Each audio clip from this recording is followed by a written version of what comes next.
Peppa. Mina olen põrsas Peppa ja see on minu väike vend Põssa Priidik. See on Otsu emme ja see on Otsu issi. Peppa. Kiirabi. Peppa on koos sõpradega mängurühmas. Lapsed, täna tuleb doktor Pruunkaru ja näitab meil oma kiirabiautot. Kiirabi on lahe. Kiirabi. Kiirabi.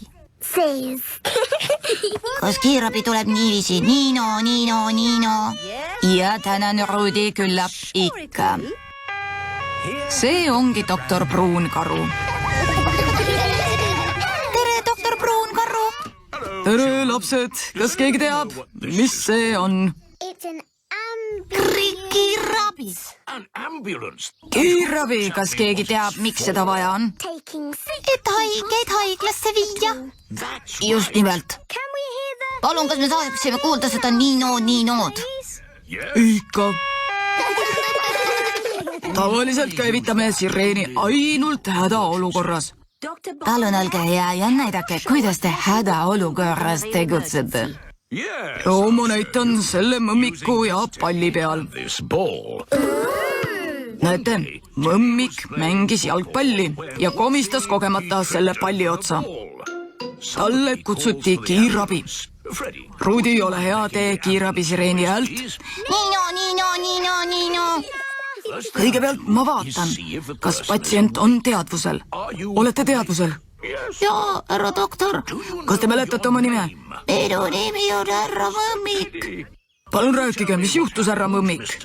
Ma komistasin palli otsa. Vaat kus tobelugu.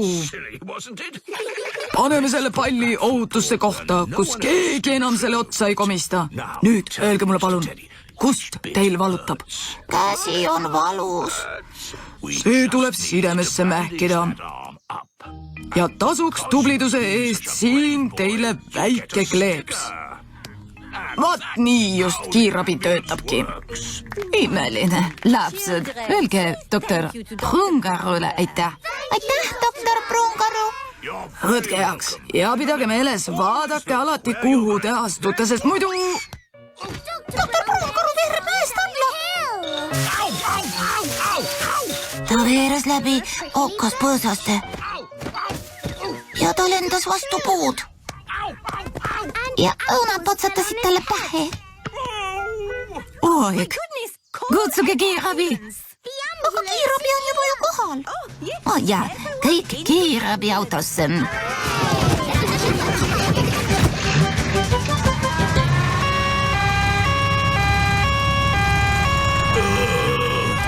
Olge mureta, doktor Pruunkaru, me aitame teid. Tänan, aga ma ei vaja teie abi. Ma olen ise arst. Ärge seda unustage. Ja, aga me peame teid läbi vaatama. Ma tõesti ei usu, et... Mitte üht sõna enam. Lapsed, mis me kõigepealt teeme? Kontrollime, kas ta on teadvusel. Tubli, Peppa. Kas te olete teadvusel, doktor? Jaa. Tore, ta on teadvusel. See kõik on väga kena, aga... Mis me järgmiseks teeme? Küsime, mis ta nimi on. Ja, aga praegu ma ju... Mis on teie nimi? Doktor Pruunkaru. Nüüd küsime, mis juhtus. Ise ju nägite, mis juhtus. Ma komistasin palli otsa, veeresin mäest alla. Päris tobe lugu, mis? Kus teil valutab? Igalt poolt. Mis kõige rohkem valutab? Käsi ja jalg ja pea. Tuleb ta sidemesse mässida. Ja tasuks tubliduse eest siin teile väike kleeps. Võtke kleeps. Lapsed, öelge doktor Pruunkarule aitäh selle toreda õppetunni eest. Demonstration of how the ambulance works. Aitäh, doktor Pruunkaru. Võtke heaks. Doktor Pruunkarule meeldivad kiirabiautod. Kellele siis kiirabiautod ei meeldiks? Tõlkinud Viktor Kulm, teksti luges Harriet Toompere.